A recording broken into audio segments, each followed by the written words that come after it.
आज हम आपको बताने जा रहे हैं उत्तराखंड की वीरांगना तीलू रौतेली की अनसुनी गाथा। एक ऐसी बहादुर महिला जिन्होंने अपने परिवार का बदला लेने के लिए युद्ध की राह चुनी और अपनी साहसिक यात्रा में ढेर सारे रहस्यों और अद्भुत घटनाओं का सामना किया। यह कहानी केवल वीरता की नहीं बल्कि रहस्य से भरी हुई है। तो जुड़िए हमारे साथ और जानिए तीलू रौतेली जिसने न केवल अपने परिवार बल्कि अपनी धरती की रक्षा के लिए अपना जीवन बलिदान कर दिया। एक ऐसी योद्धा जिसने इतिहास में अपना नाम स्वर्ण अक्षरों में लिखा। जब हम भारतीय इतिहास के पन्ने पलटते हैं तो हमें उन वीरांगनाओं की कहानियां मिलती है जिन्होंने अपार साहस और बलिदान से अपने देश की रक्षा की। इनमें से एक नाम तीलू रौतेली का है। 17वीं सदी के गढ़वाल क्षेत्र के गुरार गांव में जन्मी तीलू रौतेली की जीवन यात्रा एक साहसी योद्धा की थी।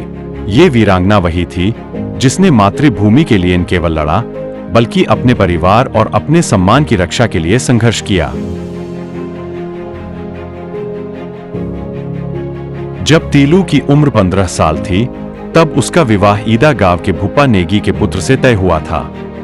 लेकिन नेती ने उसे युद्ध के रास्ते पर भेज दिया, लेकिन कत्यूरियों के हमले ने उनके जीवन को पूरी तरह से बदल दिया। तीलू ने पिता भाइयों मंगेतर को खो दिया। इस युद्ध ने उसे एक नई राह पर चलने के लिए मजबूर किया। तीलू अपने परिवार के शहीद सदस्यों के शव के पास रोते हुए 15 साल की छोटी उम्र में तीलू ने अपने परिवार की मौत का बदला लेने का संकल्प लिया। लेकिन क्या वह इतनी छोटी उम्र में इतनी बड़ी जिम्मेदारी निभा पाएगी? मां की रणनीति के कत्यूरी और खैरागर के सैनिक संख्या में अधिक हो सकते हैं, लेकिन उन अपने भरोसेमंद साथियों और बिंदुली नाम की काले रंग की घोड़ी के साथ तीलू ने शत्रुओं से मुकाबला करने के लिए अपनी सेना तैयार की। तलवारों और लो के साथ वह युद्ध के मैदान में एक योद्धा के तीलू अपनी छोटी सेना को नेतृत्व देते हुए पहला युद्ध खैरागर के किले पर हुआ।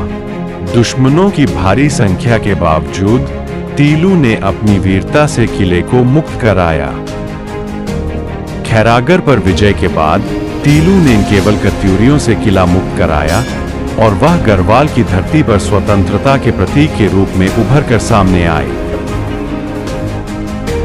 खैरागर, उमटागढ़ी और सल्त व भिलन भौन के युद्ध की जीत के बाद की लड़ाई तीलू ने दुश्मनों को कालिंका खाल पर घेर लिया।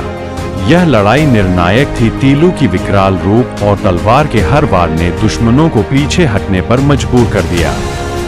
युद्ध के दौरान तीलू ने अपनी घोड़ी बिंदुली के साथ दुश्मनों को धूल चटा दी, लेकिन इस लड़ाई में उनकी प्रिय घोड़ी बिंदुली शहीद हो गई। यह दृश्य इतना भावनात्मक था कि तीलू की आंखों में आंसू आ गए। उनके अंतिम युद्ध नयार नदी के पास हुआ। यह लड़ाई तीलू के जीवन का सबसे कठिन संघर्ष था। दुश्मनों ने हर तरफ से घेर लिया था। तीलू अपने अंतिम वार से दुश्मनों को हराती है, लेकिन तभी एक छुपा हुआ दुश्मन पीछे से वार करता है। जब तीलू घायल हुई, नयार नदी का पानी तीलू के खून से लाल हो गया, लेकिन उसकी मौत ने दुश्मनों को ऐसा सबक सिखाया कि वे हमेशा के लिए गढ़वाल से भाग गए। उसकी आत्मा की कहानी आज भी उत्तराखंड के जंगलों में सुनाई देती है। अगर आपको यह कहानी प्रेरणादायक लगी तो वीडियो को लाइक करें, चैनल को सब्सक्राइब करें और इसे अपने दोस्तों के साथ शेयर करें और अपनी राय हमें कमेंट्स में बताइए। जय हिंद।